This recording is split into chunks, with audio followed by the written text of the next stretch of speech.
আরসিবির 9 উইকেটে জয়। আজকে RCB RRK 9 উইকেটে হারিয়েছে। দেখেন এবারের আইপিএলে আরসিবির ব্যাটিং বোলিং অলরাউন্ডার সব দিকে ভারসাম্য রয়েছে।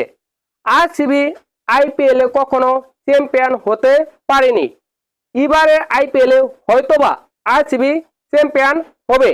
দেখেন এবারে আইপিএলে আরসিবি 6টি ম্যাচ খেলেছে। 6টি ম্যাচের মধ্যে 4টি ম্যাচে জয় লাভ করেছে, 2টি ম্যাচ হেরেছে। তাদের বাকি রয়েছে 8টি ম্যাচ।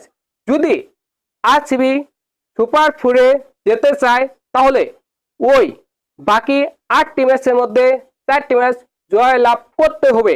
দেখেন আরসিবি যে মাপের দল, তাদের বাকি 8টি ম্যাচের মধ্যে 4টি ম্যাচ জয় লাভ করা সম্ভব, বলা যায় ইজি। তাই বলা যায় এবারের আইপিএলে আরসিবি সুপার 4 খেলবে, ফাইনাল খেলবে এবং চ্যাম্পিয়ন হবে। আজকের ম্যাচে রাজস্থান রয়্যালস প্রথমে ব্যাটিং করে তারা নির্ধারিত ওভারে 173 রান করে তাদের হয়ে সর্বোচ্চ রান করে জয়সওয়াল 47 বলে 75 রানের দুর্দান্ত একটি ইনিংস খেলে।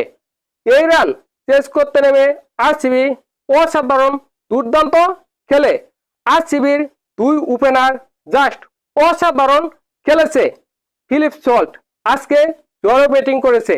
তিনি 33 বলে 65 রানের একটি দুর্দান্ত ইনিংস খেলে আউট হয়ে যায়। বিরাট কোহলি যখন 7 রান, তখন বিরাট কোহলি ক্যাচ মিস করে।